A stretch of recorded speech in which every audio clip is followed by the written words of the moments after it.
Carol Baskin killed her husband, whacked him. Alright guys, this is your support your local box workout number 3. Danielle and I are going to show you the workout today, and then we're going to demo all the movements and the scales and the movement standards for all the movements.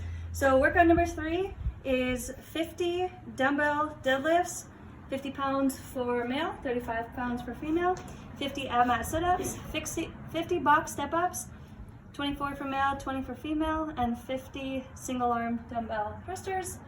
There's a 20-minute time cap, so you'll work through it and then you'll record your time for the workout. Danielle's going to go through each of these movements and I'm going to show you guys the demo for it. Alright, you guys. All you cool cats and kittens. All you cool cats and kittens. Our first movement today, we're going to start with 50 dumbbell deadlifts. The dumbbell deadlifts, we do want to have 2 dumbbells. Unfortunately, we don't. So we're going to kind of modify ours a little bit. We've got 1 dumbbell and 1 kettlebell, both thankfully 35 pounds. But for this movement, both of the weights that you have will start on the ground. If you don't have either of these, you can use something that we'll go over later. But for our RX version, both dumbbells on the ground. We do just need the top part of the dumbbell on the ground. So once we're in that position here, we'll stand up all the way, full extension in the hips and knees. Once we return to the ground, hips back, knees down, and stand up for 2. Good. Back to that neutral position each time. Side view there, we do have to have a little bit lower because of the position of the weights. But as long as we hit the ground and come back to that neutral position, that will be each rep. Different scales for that can include, again, some sort of awkward object in your pantry that you can find. We did kind of think of this as well. You can use 2 plates with your hands through that center hole, touch the ground, and stand up with those as well. So that would be, again, a scaled version of, which would work greatly for the movement standards that we need.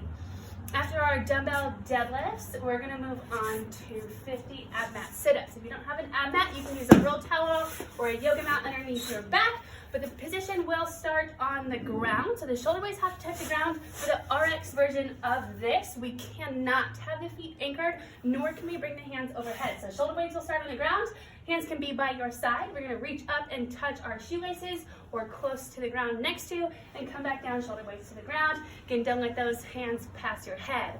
For a scaled version of, we can anchor the feet as well as use our hands. So with the feet anchored, you can bring those hands overhead, use them as momentum, and come up to the dumbbell or shoelaces as well.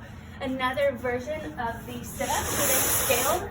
You can sit on the couch, a box, a bench, anything that we can do to get our feet elevated. We'll do a knee to chest position, kick those feet back, bring those knees in as close as you can, and kick back out. So each of those will be 1 rep for your AbMat sit-up. After 50 of those, we have 50 step-ups. So our step-ups, obviously both feet will start on the ground. We'll step 1 foot up, the other to follow. Once we get to the top of the box, full extension in the hips and knees. Before we return to the ground, both feet have to hit the ground and come back up. It is not prescribed to be alternating, so sets of whichever you like. If you want to do 5 on one side, 5 on the other until you get to 50, or any version of that. Different scales. You can't. Oh yes, you cannot have your hands on your body for those step-ups, so make sure those hands stay off of the knee, whichever position there. Scales for that, we can use some sort of assistance if you need a wall or a couch, some sort of balancing or stability type of thing, and both feet on top of whichever object you use. Again, full extension in the hips and knees for those. Then after our step ups, we'll move on to our last movement, being a single arm dumbbell thruster. The dumbbell will start in the front rack position. Good, touching the body here with that elbow, right under the dumbbell. We'll get all the way down, so hip crease below the knee in all of our squats, and drive that dumbbell overhead to full extension in the elbow, hips, and knees. Back down to the shoulder and hip crease below the knee for that next rep. Good, drive through the knees, and same thing with our hand. That non-working hand has to stay off the body. Good for those thrusters. If you don't have a dumbbell for these, same thing, you can grab some type of awkward object that you have in pantry.